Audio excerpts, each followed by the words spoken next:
Good morning guys. This is once again, of course, ang taong medyo makulit lang. I've been thinking of what I'm supposed to do.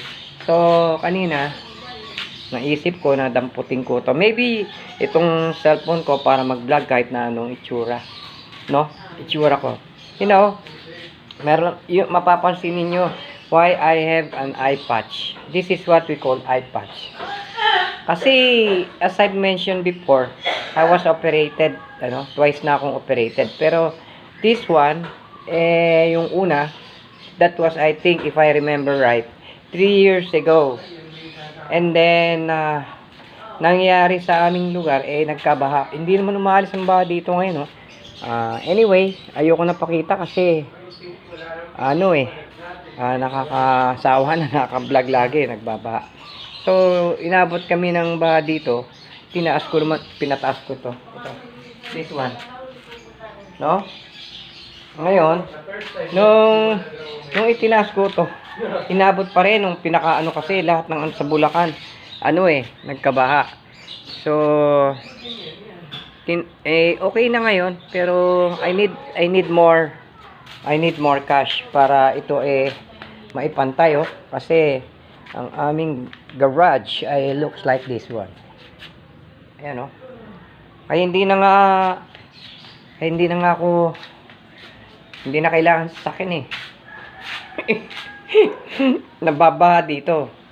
And if I want to, and if I have enough money, of course I have to itong baha na to, let it go na muna, and then I'll be renting a vehicle, perhaps a van or a car, to make pasyal-pasyal sana.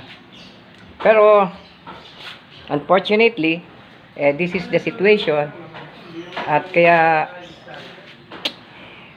pagka wala ka masyadong activity, kasi you have to do some housework, here and there.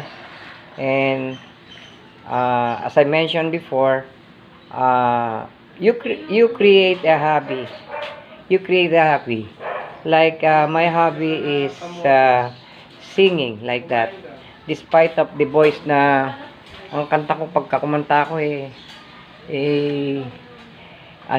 hindi naman maganda ang voice ko, pero I love singing very much. So ito, kaya ako nagba-vlog, short ba to?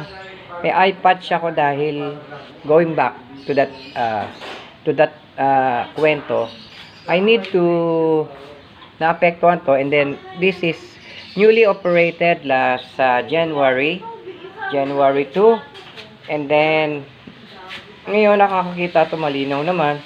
I praise God at nawa awakan ito ng Panginoon na maging malinaw, kasi isa na lang yung mata ko talagang nakakakita maigi. So in this way, minsan nilalagyan ko to ng eye drops, itong left eye, pero tinaper ng doktor pagka nagre-red, pagka masakit.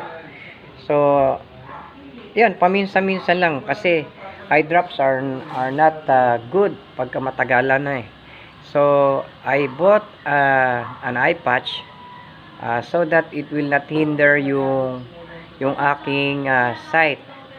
This is much clearer. Kaya lang, of course, I need to buy another eye patch, yung tinatawag na eye patch na concave. Ito kasi dumidikit sa mata kaya nagluluhade pa rin at baka magkaroon ng infection. Anyway, at this moment nagba-vlog ako para lang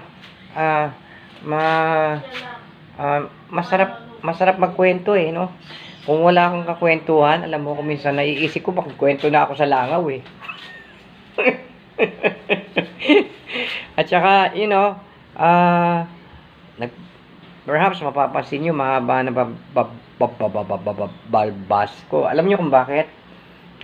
Tsaka Danes Goli pa ako, amoy kambing. So, may ganun pa, Sheng, tsaka yun, nagluluto yun, ayaw niya magpakita, Dahil siya ang magaling magluto. Nakasarato talaga, oh. Sinaran niya, oh. Ayan, oh. Papakita ko lang sa inyo yung aming chef. Kaway-kaway ka naman dyan. Chef ka, kuya. Dali na. Eh, Dali. wag na, nakakaya. Dali na, kaway-kaway naman dyan. Ayan! Ayan ang aming chef at saka caregiver. Ayan. Sige Dahil na. stay out siya. At saka ano yan?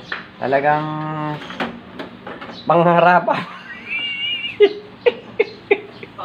sa trabaho.